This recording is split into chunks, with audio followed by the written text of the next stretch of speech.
Hello everyone, I hope you all are doing well. तो सभी को मालूम है एसएससी एमटीएस के एग्जाम्स अभी फरवरी के अंदर मोस्ट प्रोबब्ली हो जाएंगे आपके। दे आर 100% चांसेस, ठीक है, क्योंकि एसएससी का जो कैलेंडर आया है वो आपके 16 मतलब दिसंबर से लेकर जनवरी तक, 22 जनवरी तक तो पूरा बुक है, अदर एग्जाम्स आ रहे हैं उसके अंदर।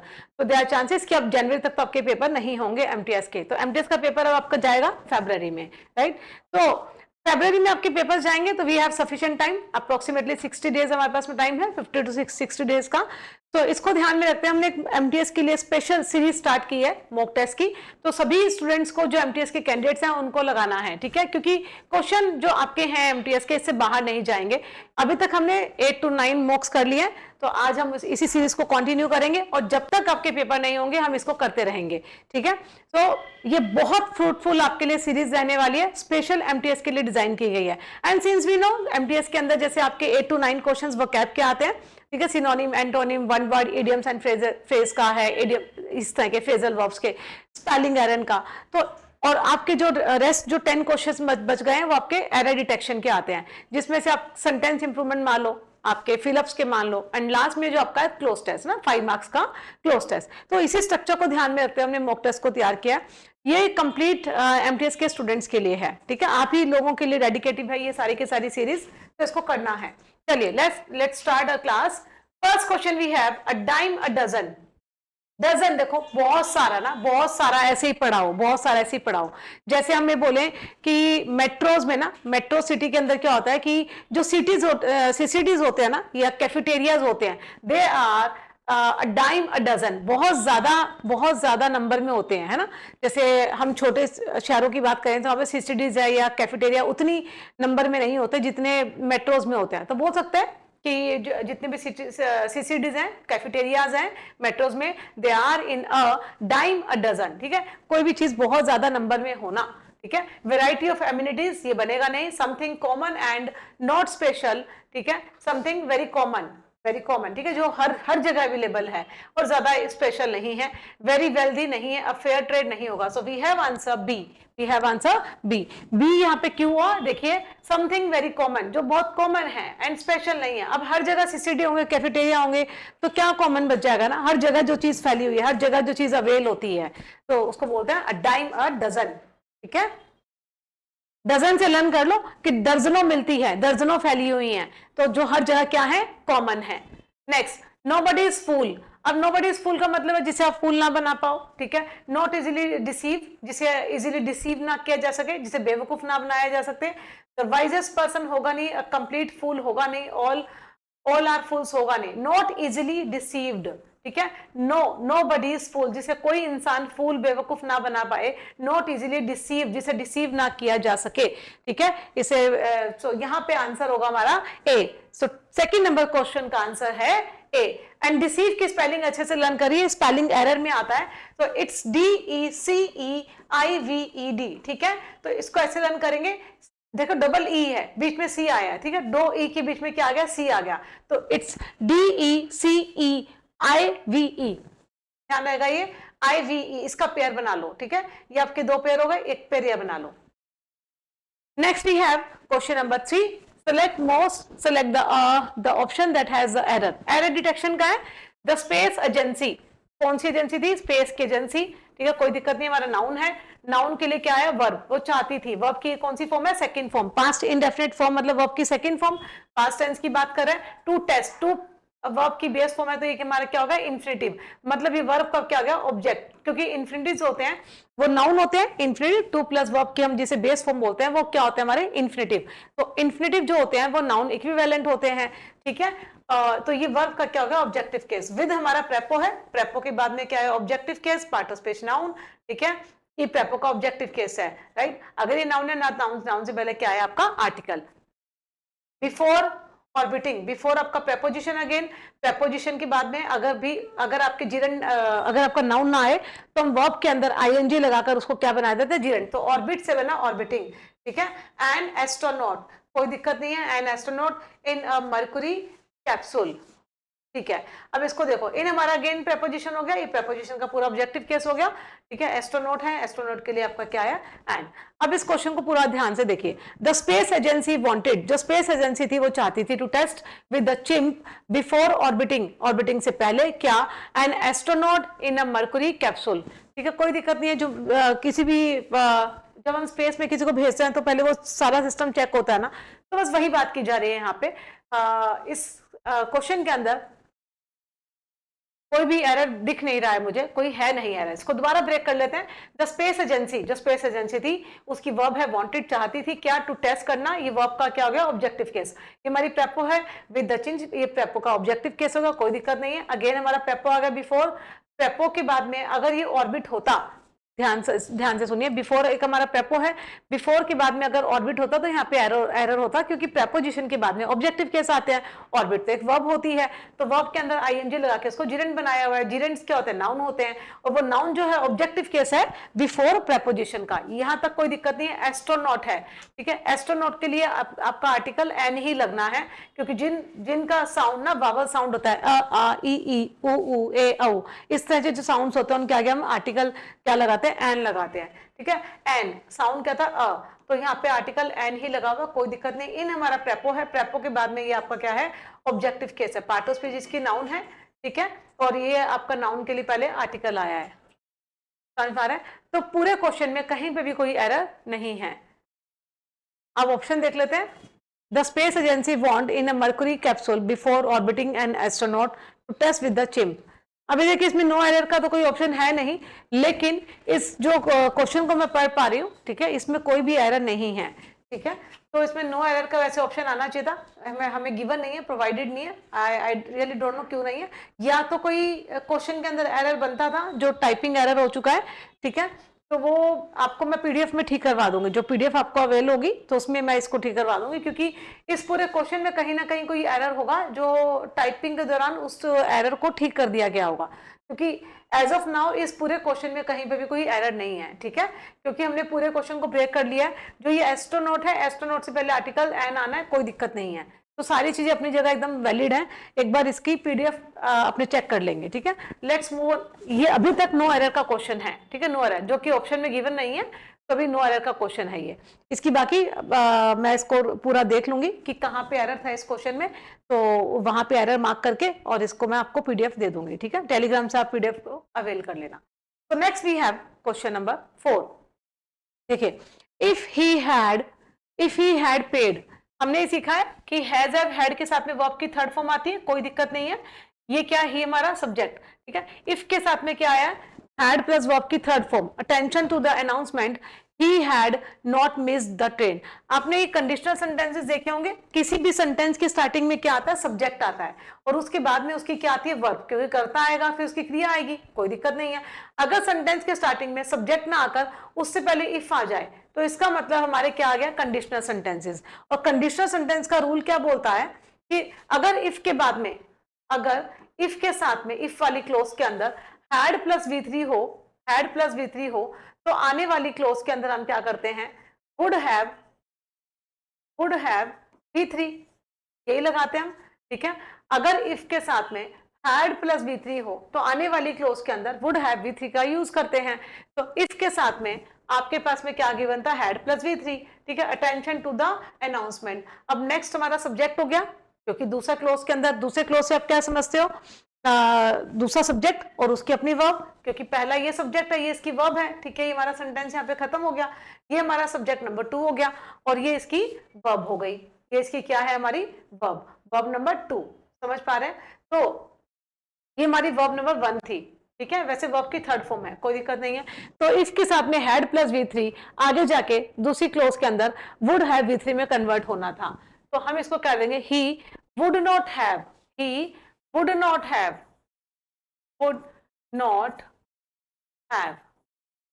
missed, he would not have missed the train, ठीक है। अगर क्या इसकी हिंदी निकलती है, if he had paid attention to the announcement, अगर वो अनाउंसमेंट की तरफ अटेंशन पे कर देता तो वो ट्रेन को मिस नहीं करता। इसका मतलब उसने अनाउंसमेंट की तरफ अटेंशन भी पे नहीं किया और ट्रेन भी मिस हो गई, समझ पा रहे हैं। तो यहाँ पे आपका जो है आंसर यही बनेगा, he would not have. So we have error in part. He had not ना बी पार्ट में एरर है, ठीक है, बी पार्ट में एरर मार्क करेंगे और आगे बढ़ेंगे. He had not नहीं, he would not have missed the train. इस रूल को लर्न कर लीजिएगा, इस रूल के ऊपर बेस्ड था ये question. Next we have question number 5. इसको देखते हैं. He is the better looking hero in the entire family. क्या था यहाँ पे? In the entire film industry, in the entire film industry. तो देखिए यहाँ पे एक चीज समझने वाली है. हम जब ये बोले कि हमारी जैसे खुद की क्वालिटी होती है तो हम क्या बोलते हैं? I am beautiful, I am tall, I am intelligent, right. तो कहने का मतलब है हमारी जो खुद की क्वालिटी होती है ना वो पॉजिटिव डिग्री में होती है हमेशा. कैसी होती है? पॉजिटिव डिग्री में. जैसे मैं बोलूं ही इज टॉल, कोई इंसान है वो कैसा है? टॉल. कोई दिक्कत नहीं, पॉजिटिव डिग्री है, हमारी खुद की क्वालिटी पॉजिटिव डिग्री में होती है. अब मैं ही का कंपैरिजन किसी और के साथ में करूं तो पॉजिटिव डिग्री कंपैरेटिव डिग्री में जाएगी.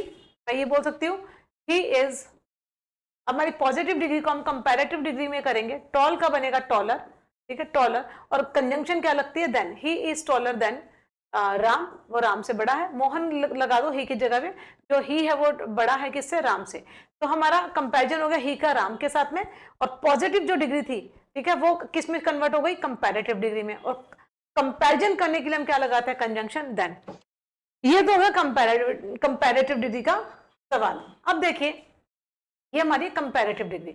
अगर हम सुपरलेटिव डिग्री की बात करें तो सुपरलेटिव डिग्री में आप क्या करते हो? यहाँ पे कंपैरिजन तो होता है लेकिन पूरे ग्रुप में आप बोलते हो कि मोहन पूरे ग्रुप में सबसे सुंदर है, सबसे इंटेलिजेंट है, सबसे बड़ा है, सबसे इंटेलिजेंट.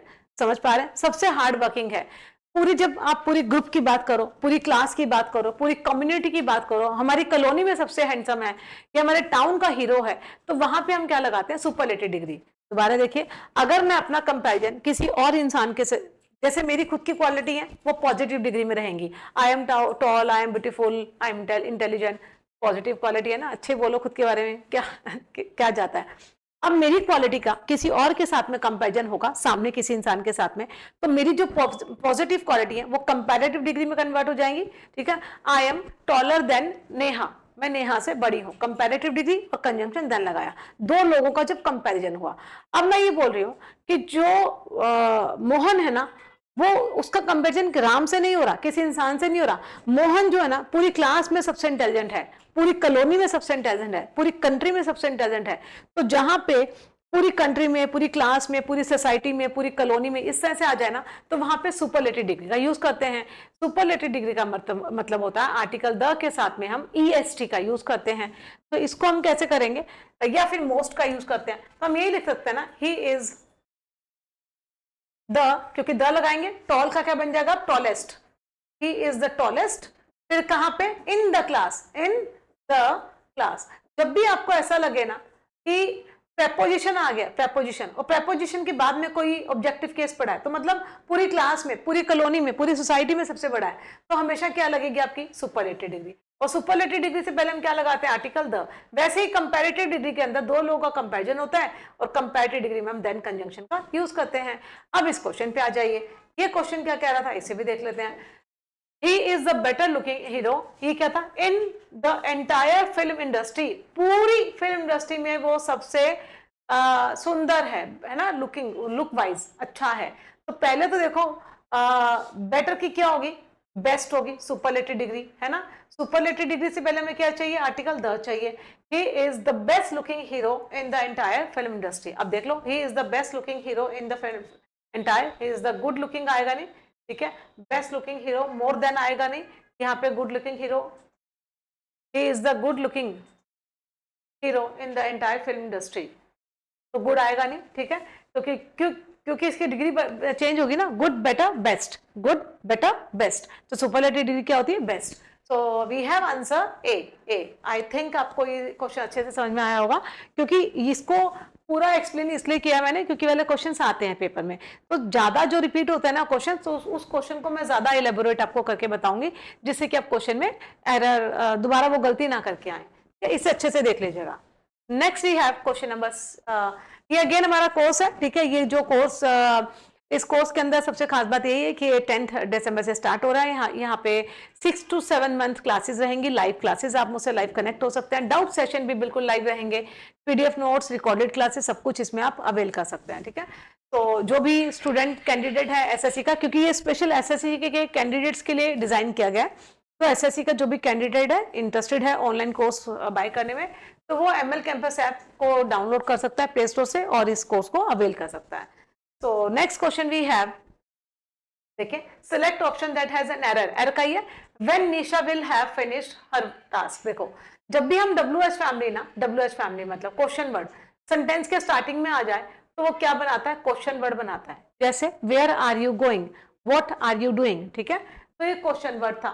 WH फैमिली जब सेंटेंस के बीच में आता है तो क्वेश्चन वर्ड बनाता है, वेयर एज WH फैमिली जब सेंटेंस के बीच में आ जाए ना तो वो एक रिलेटिव प्रोनाउन होता है और कंजंक्शन का भी काम करता है। ये रिलेटिव प्रोनाउन भी होता है और साथ साथ में ये कंजंक्शन का भी काम करता है। रिलेटिव प्रोनाउन वो होते हैं जो सेंटेंस से पहले वाले नाउन को रिलेट करते हैं और इस नाउन के अकॉर्डिंग यहाँ पे वर्ब का अग्रीमेंट होता है। करेक्ट, तो अभी ये पैटर्न तो है नहीं, तो ये पैटर्न हमारे पास में आया है WH फैमिली। तो WH फैमिली का रूल क्या बोलता है, जब भी WH फैमिली आएगी अपने साथ में हेल्पिंग वर्ब लेके चलेगी, फिर यहाँ पे सब्जेक्ट आएगा, फिर यहाँ पे मेन वर्ब आएगी।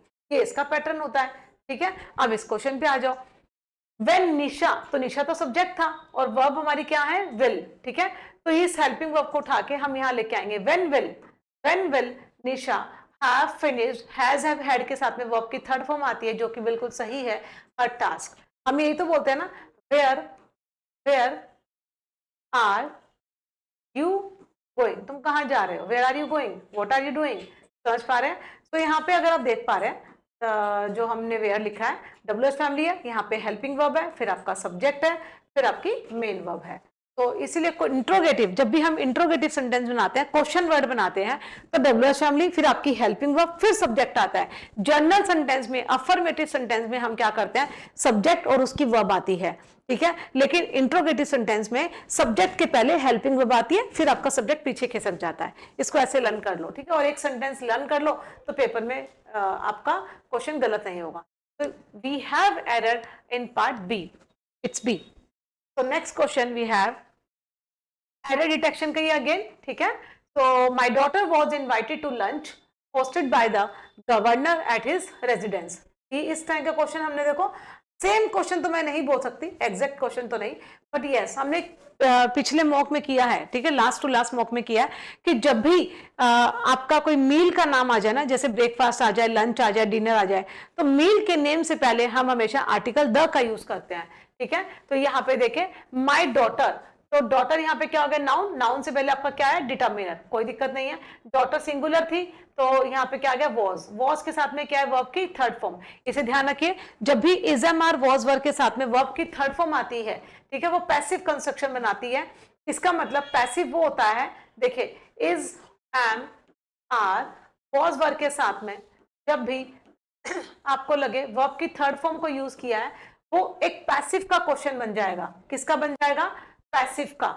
ये पैसिव है, हमें कैसे पता चलेगा, क्योंकि इसके पहले कोई सब्जेक्ट होगा और ये जो सब्जेक्ट है ना, ये या तो ये नॉन डूअर होगा या फिर इस पे काम किया जाएगा। ये काम करने वाला नहीं होगा, ये करता नहीं होगा। जनरली जो सब्जेक्ट होता है वो काम को करने वाला होता है। I have done this work, I have done this work, या अगर मैं ये बोलूं this work has been done by me, समझ पा रहे हैं, मैंने ये काम किया है तो मैं करता हूं, मैंने आई लगा दिया। अगर मैं बोलूं ये काम मेरे द्वारा किया गया तो पहले काम को ले आए, द वर्क।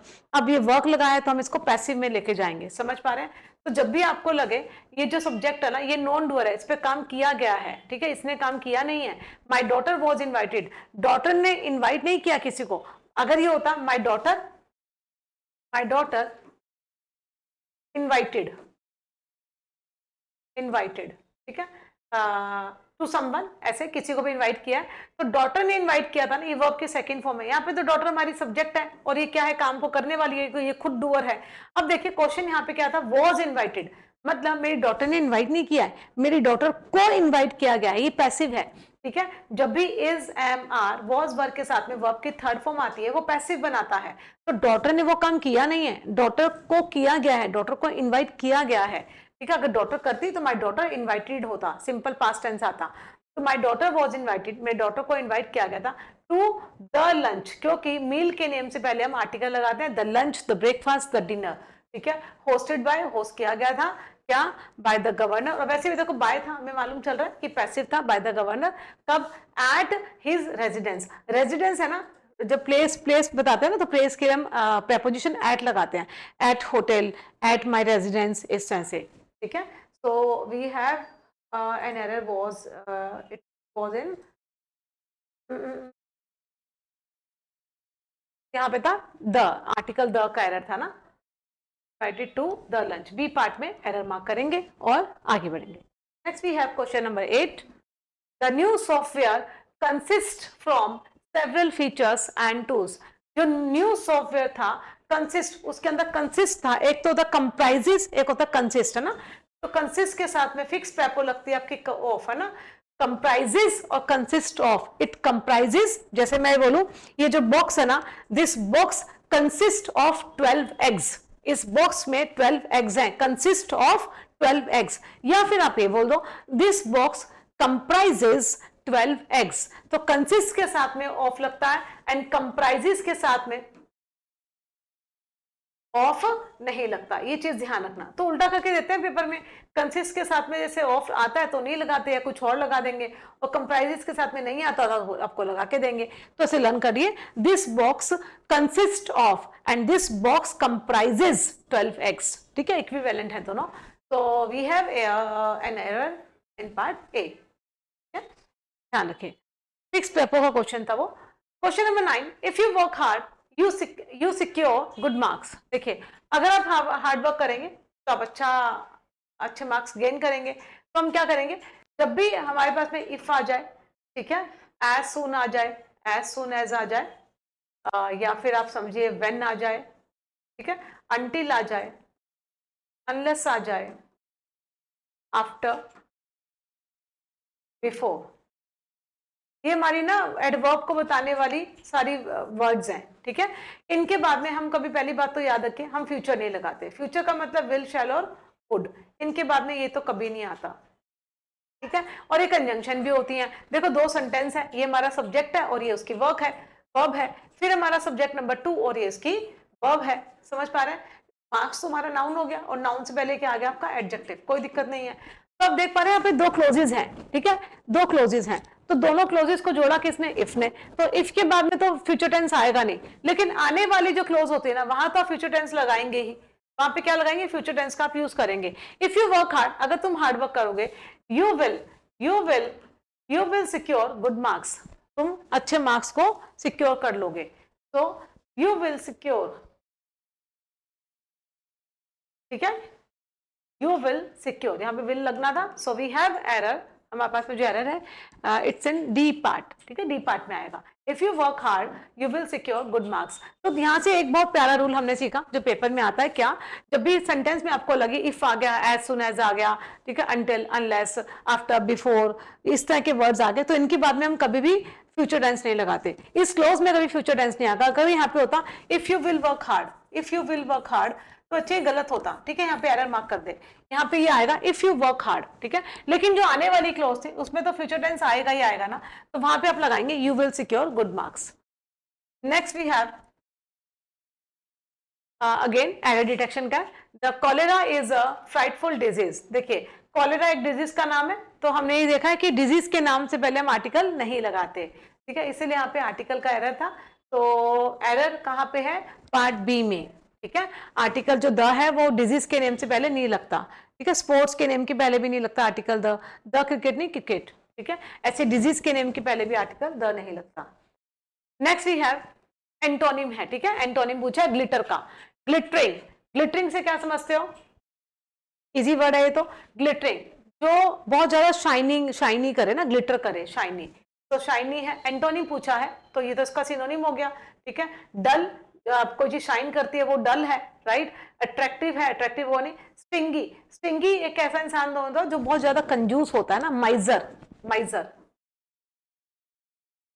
माइजरली, बहुत ज्यादा कंजूस होता है, ठीक है, स्टिंगी, कंजूस इंसान को बोलते हैं। और जो बहुत ज्यादा खर्च करे उसको क्या बोलते हैं, थ्रिफ्ट, थ्रिफ्ट, ठीक है, थ्रिफ्टफुल, थ्रिफ्टफुल, बहुत ज्यादा खर्चीला इंसान है ये। ये बहुत ज्यादा खर्चा करता है। तो यहाँ पे ग्लिटर का हमसे क्या पूछा था, एंटोनिम। ग्लिटर जो चीज शाइन करे, शाइनी, अट्रैक्टिव, तो यहाँ पे हमारे पास में क्या हो जाएगा, जो चीज शाइन ना करती हो वो कैसी है, डल है, बोरिंग है। स्टिंगी का मतलब होता है someone who is very miserly, बहुत कंजूस जो लोग होते हैं और जो बहुत ज्यादा खर्चा करते हैं, एक्स्ट्रावेगेंट, ठीक है, एक्स्ट्रावेगेंट या थ्रिफ्टफुल, बहुत ज्यादा खर्चीले इंसान, ठीक है, इस तरह से। So we have answer B. Next antonym, ठीक है, रेडियंस पूछा है। रेडियंस, रेडियंस क्या होता है, जब कोई किरण आपके पास में आ रही होती है, कोई रोशनी कहीं से आ रही होती है, रेडियंट बोलते हैं। जैसे किसी सोर्स से ना, सोर्स ऑफ एनर्जी से कहीं से कोई रेडियंट आ रही होती है, कोई किरण, कोई रोशनी आ रही होती है। जैसे सन से क्या आती है, सन से आपको क्या मिलता है, आपको रोशनी मिलती है, तो रेडियंट बोलते हैं उसे, ठीक है। Brilliance, glow, dullness, glitter. तो देखो ब्रिलियंस, तो ब्रिलियंट तो वही होते हैं जो लोग बहुत क्लेवर, इंटेलिजेंट होते हैं, is very brilliant, brilliant, very intelligent. Glow, जो ग्लो करे, ग्लिटर, ये सारे क्या हो गए इसके रेडियंस के सिनोनिम, ग्लो और ग्लिटर। तो फिर इसका एंटोनिम पूछा था, तो dullness, dullness. We have answer C here. Next we have question number 13, obese. आजकल तो सभी स्टूडेंट्स को देखो, आप देखो बच्चों के अंदर तो बहुत ज्यादा ओबेसिटी की ये डिजीज फैल रही है ना, क्योंकि सारे ही जंक्स खाते हैं, बर्गर, पिज्जा। तो ओबेसिटी जिसका ना मतलब जो बहुत ज्यादा मोटा हो, है ना, बहुत ज्यादा वेट, जिसका एक्सेस में वेट गेन हो गया हो, तो उसको बोलते हैं ओबेसिटी, ठीक है। एक डिजीज भी है और वेरी कॉमन डिजीज है ये। इंडिया में तो अभी इसका मतलब कह रहे हैं ना, ट्रेंड शुरू हो गया है, क्योंकि जितने भी यंग हैं जो सबके सब पिज्जा बर्गर से अपने दिन की शुरुआत करते हैं। तो obesity it is a kind of disease, ठीक है, जो बहुत ज्यादा मोटे लोग होते हैं। एंटोनिम पूछा है, एंटोनिम, तो जो मोटा नहीं होगा वो कैसा होगा, स्किनी, है ना। स्किनी मतलब बहुत पतले, है ना। स्किनी गर्ल्स होती है ना, बहुत पतली होती हैं, जान ही नहीं होती, मरीज एकदम होती हैं। तो स्किनी, स्किनी तो बहुत पतला। रूड, रूड हमने किया था कच्चा, ठीक है, रूड ऑयल बोलते हैं ना, रूड, रूड सॉरी वो तो क्रूड था, दैट वाज क्रूड, सॉरी वो क्रूड था। क्रूड मतलब कच्चा, है ना, कच्चा तेल जो होता है, क्रूड ऑयल। ये रूड है। कई लोग जो रूड होते हैं ना, नाराज होता है, रूड टाइप के होते हैं वो, ठीक है। क्यूट तो पता ही है, क्यूट। अब ये क्या है, पॉन्ची, वी हैव पॉन्ची। तो पॉन्ची का मतलब यही होता है, जो इंसान बहुत ज्यादा मोटा हो, एक्सेस में, ठीक है, जिसको ओबेसिटी की बीमारी लग गई हो, जिसका पेट बहुत ज्यादा नीचे गिर रहा हो, लटकता हो, ठीक है, उसे बोलते हैं पॉन्ची। पेट, पॉन्ची को पेट से लर्न कर लो। पॉन्ची को क्या करोगे, पेट से, इसका पेट ना लटक रहा था, ठीक है, पॉन्ची। तो यहाँ पे एंटोनिम पूछा था, ठीक है, ओबीस का सिनोनिम है पॉन्ची। तो यहाँ पे एंटोनिम पूछा था skinny, someone who is very skinny, very thin. Next we have question number 14, it's commence. Commence का मतलब let's commence the class, let's start the class, ठीक है। कमेंस सिनोनिम पूछा है, वेरी इजी। कमेंस का मतलब होता है स्टार्ट। अब मैं बोलूं let's commence the class, commence, let's start the class, let's begin the class, ठीक है। To start and you can say to begin. To start, to begin, ठीक है। अगर इसका एंटोनिम पूछा होता तो स्टॉप हो जाता। स्टैंड जो खड़ा हो, शूट होगा नहीं, ठीक है। तो synonym commence, to start, let's commence the class. Synonym किसका पूछा है, स्पिल का। कोई चीज स्पिल हो जाते हैं ना, गिर जाते हैं, लिक्विड आइटम्स के लिए कहते हैं। जैसे आपके हाथ में पानी का ग्लास है, आप चल रहे हो, गिर गया आपसे, ठीक है, स्पिल होगा, थोड़ा पानी का छलकना, ठीक है। आप कोई मिल्क लेके जा रहे हो, चलते चलते थोड़ा सा दूध नीचे गिर गया आपके हाथ से, ग्लास, पूरा ग्लास नहीं, ठीक है। ये आपने कोई कॉफी का कप रखा है टेबल पे, ठीक है, और बाय चांस आप कुछ डस्टिंग वगैरह कर रहे हो, थोड़ा सा टेबल हिल गया, तो वो कप में से कॉफी स्पिल हो गई, गिर गई, थोड़ा नीचे गिर जाना, ठीक है। तो बोलते हैं स्पिल, किसी चीज का गिरना। तो सिनोनिम पूछा है ड्रॉप, ड्रॉप ही होगा इसका। एब्जॉर्ब, तो किसी चीज को एब्जॉर्ब करना, जैसे हम पानी के अंदर टॉवल को या कोई कपड़े को रखते हैं, तो कपड़ा वो क्या करता है, पूरे पानी को एब्जॉर्ब कर लेता है, ठीक है। फिल्टर होगा नहीं, फिल्टर जो फिल्टर हो क्या है, चीजें प्यूरिफिकेशन से रिलेटेड है ये। फेदर होगा नहीं, पंख। तो स्पिल का मतलब किसी चीज का गिरना, ड्रॉप। तो we have answer A here. Next we have question number, banner. इसका सिनोनिम पूछा है क्वेश्चन नंबर 16, बैनर। तो बैनर्स लगते हैं ना, आप देखोगे रोड्स पे सब जगह बैनर्स लगे होते हैं ना। बैनर एक क्लोथ होता है जिसपे आप एडवर्टाइजमेंट करते हो। It is a kind of peace of cloth जिसमें आप एडवर्टाइजमेंट करते हो। बैनर्स होते हैं हर जगह। प्रोटेस्ट मतलब किसी चीज को प्रोटेस्ट करना, आप किसी चीज के अगेंस्ट जाते हो, रैलीज वगैरह निकलती हैं, बच्चे प्रोटेस्ट करते हैं ना, किसी आइडिया के, किसी पर्सन के आप अगेंस्ट प्रोटेस्ट करते हो, उसके खिलाफ, तो प्रोटेस्ट, वो प्रोटेस्ट होता है। रैली जो यंग जितनी भी रैलीज निकलती हैं पॉलिटिशियंस की, वो रैली होती हैं। मार्च जो सोल्जर करते हैं किसी कार्यक्रम को, कोई प्रोग्राम को स्टार्ट करने से पहले सोल्जर्स क्या करते हैं, मार्च करते हैं ना, हाथ में से आग वो लेके मार्चिंग ऐसे ना पूरा, that is called marching. Poster, तो पोस्टर यहाँ पे क्या होगा आपका सिनोनिम बन जाएगा बैनर का, ठीक है। Poster is also a kind of a piece of cloth जिसपे आप एडवर्टाइजमेंट करते हो, poster, right. So poster, banner, these both are the synonyms. So here we have answer D. Next we have question number 17. Direction का है। Choose the misspelled word from the 4 options given below. तो यहाँ पे misspelled का पूछा है, कौन सी spelling में एरर है, ठीक है। We have first conjure. conjure एक मूवी भी आई थी ना, कोई बताएगा conjure मूवी किस किसने देखी है, ठीक है। वहीं से है ये वर्ड। foreigner, इंटरव्यू, समन। चलिए, तो conjure से आप क्या समझते हो? conjure एक होता है कि जब ये घोस्ट स्पिरिट से रिलेटेड वर्ड है ना, भूत, आत्माएं, प्रेत, इससे रिलेटेड है। conjure मूवी देखी है किसी ने? तो उसमें सारे बहुत डरावनी है, ये बहुत हॉरर मूवी है ये, ठीक है। तो conjure, तो ये घोस्ट से रिलेटेड है, ठीक है। जब आप किसी पे स्पेल करते हो ना मैजिक के थ्रू, मतलब जब हम किसी मैजिक के थ्रू आत्माओं को बुलाते हैं, स्पिरिट्स को बुलाते हैं, घोस्ट को बुलाते हैं, तो वही सब है conjure, स्पिरिट, घोस्ट, ठीक है, उससे रिलेटेड है। अभी ये आपका बड़ा समन, समन तो होता है एक टाइप का बुलावा होता है। जब आप कोर्ट आपको देते हैं ना, it is a kind of paper, एक पेपर आपके घर भेजा जाता है जिसमें कोर्ट बोलते हैं भैया अब आ जाओ, आपकी टर्न है। तो कोर्ट का आदेश होता ही है ना, जो पेपर होता है समन, कोर्ट का आदेश जो जिसको बोलते हैं समन। तो ये वो तो होगा नहीं। यहाँ पे क्या है, इंटरव्यू। तो इंटरव्यू से आप क्या समझते हो, मतलब आप किसी के अंदर जब कोई इंटरेस्ट लगा, मतलब इंटरेस्ट को जगा दो।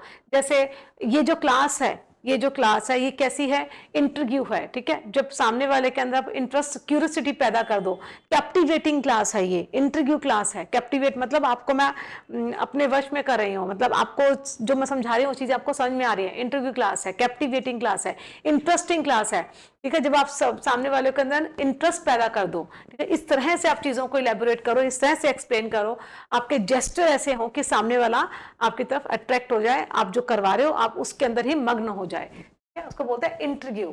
तो यहाँ पे मिसस्पेल था, ठीक है। अब इसको देखना है, फॉरनेस, जो फॉरनेस होता है वही। conjure सही है, इट्स CONJURE, बिल्कुल सही है। इंटरव्यू, इट्स INTRIGUE, बिल्कुल सही है, कोई दिक्कत नहीं। समन, SUMMON, बिल्कुल सही है, समन्स। तो यहाँ पे जो एरर है वो क्या बनेगा, फॉरनर का। फॉरनर की जो स्पेलिंग है वो सभी स्टूडेंट्स मुझे कमेंट बॉक्स में कमेंट करके बताएंगे, ठीक है। ये मैं आपके ऊपर छोड़ रही हूँ इस स्पेलिंग को, एरर इसी स्पेलिंग में है, ठीक है। हमारा आंसर बी बनेगा। फॉरनर की सभी स्टूडेंट्स मुझे कमेंट बॉक्स में जो भी इस वीडियो को देखेगा तो वो फॉरनर की मुझे स्पेलिंग लिख के भेजेगा, ठीक है। ये आपका क्वेश्चन है। चलिए, next we have choose the misspelled word. Again misspelled का है ridge, RIDGE, ridge, it's RIFFEL, rifle, RIDE, ride, RIGHT, right. चलिए इसको देख लेते हैं। तो यहाँ पे देखिए स्पेलिंग तो हमारा रिच, ये बिल्कुल ठीक है, RIDGE। नेक्स्ट है हमारे पास राइड, किसी चीज की आप राइड करते हैं, चाहे आप वो कार की करें, बाइक की करें, राइड बिल्कुल सही है। राइट, RIGHT, जो जिसको आप करेक्ट बोलते हैं। रिफल, स्पेलिंग ये गलत है, रिफल क्या होती है, RIFLA, ठीक है, RIFLA, रिफल। तो we have answer B part में एरर था। तो next we have question number 19। It is much more difficult to judge oneself than to judge others. ये बहुत डिफिकल्ट है, much more difficult, ठीक है। क्या, to जज करना, oneself, खुद को, then to judge others, ठीक है। तो पूरे क्वेश्चन में कोई भी एरर नहीं है क्योंकि बिल्कुल सही है। It is much more difficult, ठीक है, ये बिल्कुल सही है। It is much more difficult to judge oneself than to judge others, ठीक है, कोई दिक्कत नहीं है। No substitute required, पूरा क्वेश्चन एकदम as it is सही है। Here we have answer D. Next we have the dash for a vaccine could take up to a year. अब वैक्सीन के लिए क्या होता है, देखो वैक्सीन को ट्रैक तो करेंगे नहीं, ट्रैक तो किसी चीज को किया जाता है। जैसे हम ऑनलाइन शॉपिंग करते हैं तो हमने अपने मान लो कोई क्लॉथ मंगवाया है, कोई भी चीज मंगवाई है, तो हम देखते हैं ट्रैक करते हैं ना कि कहाँ तक पहुंचा, ट्रैकिंग करना ना, ठीक है। परस्यूट, किसी चीज को परस्यू करना। चेज, किसी को फॉलो करना, टू फॉलो समवन, ठीक है, टू फॉलो समवन। अब यहाँ पे सर्च होगा ना, वैक्सीन की क्या है, search. So we have answer A, most appropriate यही बनेगा, वैक्सीन को सर्च किया जा रहा है। And the last one we have a cloze test, काफी इंपॉर्टेंट है, जो जिसमें 5 क्वेश्चन आपके फ्रेम हुए हैं। चलिए इसको पढ़ते हैं ना, काफी इंपॉर्टेंट है ये, क्योंकि 5 नंबर यहां से सीधे बनेंगे ना। अरे चलिए, let us take a brief look at the planet, ठीक है, डैश विच वी लिव। वो कह रहा है कि एक जिस प्लैनेट पे हम रह रहे हैं उसको जरा थोड़ा देख लेते हैं, जिसपे हम रहते हैं, ठीक है, देख लेते हैं। As the earth hurtles through the space at a of 70,000 miles per hour, कह रहे हैं कि जो हमारी जो अर्थ है ना वो रिवॉल्व करती है ना, रिवॉल्व करती है 70 आवर्स माइल्स पर आवर, ठीक है, ये इसकी स्पीड है। इतनी स्पीड से वो रिवॉल्व करती है। इट स्पिन्स, वो स्पिन्स होती है। As well as we all know, जैसा कि हम सब जानते हैं, ऑन इट्स एक्सेस, किसकी एक्सेस की बात की जा रही है? अर्थ की, अर्थ की बात की जा रही है ना। इट्स जो आया वो किसके लिए आया है? आपके अर्थ के लिए। It's axis causes it to be flattened at the poles. ये जो एक्सिस जो हमारा अर्थ है ना, ये फ्लैटेंड हो जाता है क्या? अपने पोल्स पे आके। जैसे क्या कह रहा है कि चलो हम जिस पे रहते हैं ना, जिस अर्थ पे हम रहते हैं, हम उसकी बात कर लेते हैं, जिस प्लेनेट पे रहते हैं, और वो अर्थ की बात कर रहा है, और अर्थ के रिवॉल्व होने की बात कर रहा है कि ये जो रिवॉल्व होता है ना, ये 70,000 माइल्स पर घंटे की स्पीड से ये रिवॉल्व होता है, स्पिन करता है, ठीक है। एज वी ऑल नो, जैसे कि हम सब जानते हैं, ऑन इट्स एक्सिस, जो अर्थ की एक्सिस है, ठीक है, causes it to be flattened at the poles. ये जब पोल्स पे आती है ना, पोल की तरफ आती है, तो उस समय ये बिल्कुल फ्लैट हो जाती है जब ये रिवॉल्व करती है। थस, इसलिए इस प्रकार, if you to stand at the north and south poles, जब आप नॉर्थ और साउथ पोल्स पे जब खड़े होते हो, you would be 13 miles nearer. आप क्या होते हो? जब आप नॉर्थ और साउथ पोल्स पे खड़े होते हो तो आप 13 माइल्स पास होते हो, क्लोज होते हो the centre of the earth. Earth के सेंटर से आप 13 माइल्स पास होते हो, क्लोज होते हो, नियर होते हो, जब आप नॉर्थ और साउथ पोल पे खड़े होते हो। तो ये कह रहा है, ठीक है, if you stood on the equator, तो आप जब यहां पे कह रहा है कि एज कंपेयर टू आप जब इक्वेटर पे खड़े होगे, क्या कहना चाह रहा है? वो कह रहा है कि एक तो इक्वेटर है, ठीक है, एक नॉर्थ और साउथ पोल है। वो कह रहा है कि इक्वेटर पे खड़े होते हो ना, तो उसके कंपैरेटिवली जब आप नॉर्थ और साउथ पोल पे खड़े होते हो, तो आप अर्थ के सेंटर से 13 माइल्स क्लोज होते हो, ठीक है। तो कहने का मतलब है, नॉर्थ और साउथ जो पोल्स है वो अर्थ के सेंटर पॉइंट से 13 माइल्स ही क्लोज है, मतलब ज्यादा नियर है as compared to equator. Equator दूर पड़ता है। आई होप आपको पैसेज का मीनिंग समझ में आया होगा, अर्थ की बात की जा रही है। चलिए let's start. Let us take a brief look at the planet. Planet के लिए क्या आएगा? किस पे हम रहते हैं? फ्रॉम आएगा नहीं, फॉर आएगा नहीं, बाय आएगा नहीं, क्या आएगा? ऑन विच, जिस पर हम रहते हैं। Let us take a brief, देखते हैं एट द प्लैनेट को। ऑन विच वी लिव, जिस पर हम रहते हैं ना, हम यही तो बोलते हैं ना, this book is on the table, on which we live, इस तरह से ऑन विच, यहाँ पे अप्रोप्रिएट आपकी प्रपोजिशन बनेगी on which we live, as जिस पर हम रहते हैं। As the earth hurtles through space at a, अब यहाँ पे देखो वो कह रहा है ना 70,000 माइल्स पर आवर की, यहाँ पे स्पीड का ही क्वेश्चन होगा, फोर्स आएगा नहीं, मास होगा नहीं, तो आंसर स्पीड ही होगा, डिस्टेंस की बात नहीं की जा रही, ठीक है, साफ साफ कहा जा रहा है स्पीड की बात हो रही है। तो space at a speed of 70,000 miles per hour, it spins as we all know on its axis. अब क्या है?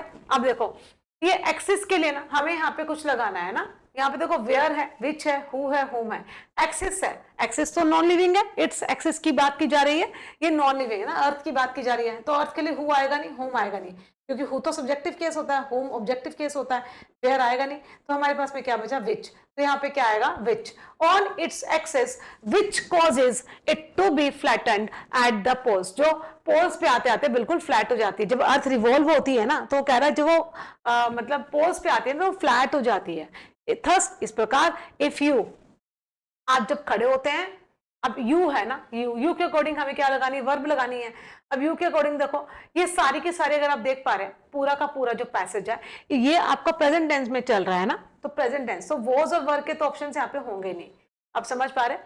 तो इफ यू, अब देखो हैव मतलब हैज हैव हैड के साथ तो वर्ब की थर्ड फॉर्म चाहिए, यहाँ पे कोई वर्ब की थर्ड फॉर्म है नहीं, ये तो टू स्टैंड है ना, इन्फिनिटिव है, तो यहाँ पे क्या हो जाएगा? यू के साथ में क्या आ जाएगा? Are. If you are to stand at the north और साउथ पोल, क्या यू वुड बी, क्या यही कह रहा है? If you are to stand at the north और पोर्ट साउथ, ठीक है, it would be 13 miles nearer.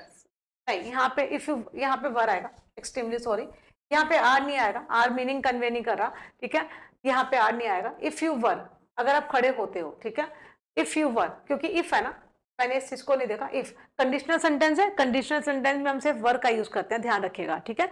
Conditional sentence का रूल क्या बोलता है, जब भी कंडीशनल सेंटेंस में इफ आ जाता है तो हम इसके बाद में वॉज का यूज नहीं करते, पहली तो कंडीशन यही होती है, ठीक है, इसके बाद में हम क्या लगाते हैं, वर। तो इफ यू वर, सो यहाँ पे आंसर क्या होगा, were. If you were to stand at the north और south pole you would be 13 miles nearer the centre of the earth, ठीक है। तो यहाँ पे क्या आएगा, if you stood on the equator, मतलब इक्वेटर की बजाय। तो यहाँ पे ये कंपैरिजन किया जा रहा है, तो कंपैरिजन करने के लिए हमारे पास में देन कंजंक्शन ही होती है, तो यही बोलते हैं कि Ram is better than Shyam. तो यही कहा जा रहा है कि आप इक्वेटर की बजाय अगर आप नॉर्थ और साउथ पोल पे खड़े होते हो तो आप अर्थ के, ठीक है, सेंटर से 13 माइल्स ही क्लोज होते हो, 13 माइल्स क्लोज होते हो। तो यहाँ पे कंपैरिजन किया जा रहा था, तो कंपैरिजन के लिए भी use conjunction than. So we have answer D. तो ये था हमारा आज का क्लोज टेस्ट। आई होप सभी ने एंजॉय किया होगा, और अगर वीडियो अच्छा लगा है वीडियो को लाइक करें, सेशन को एंड चैनल को भी सब्सक्राइब करें। सेशन को लाइक्स कीजिए, क्योंकि अगर आपको लग रहा है कि आपके लिए फ्रूटफुल्स हो रहे हैं ये सारे सेशंस, तो आप इसको कंटिन्यू रखिए। कुछ और आप पूछना चाह रहे हैं regarding exams, you may ask in the comment box. और एक क्वेश्चन आपको छोटा सा होमवर्क मैंने दिया है स्पेलिंग एरर का, वो सभी स्टूडेंट्स को, जो भी इस वीडियो को देखेंगे, तो सभी स्टूडेंट्स को उस क्वेश्चन का आंसर करना है। Take care everyone, thank you so much, bye bye.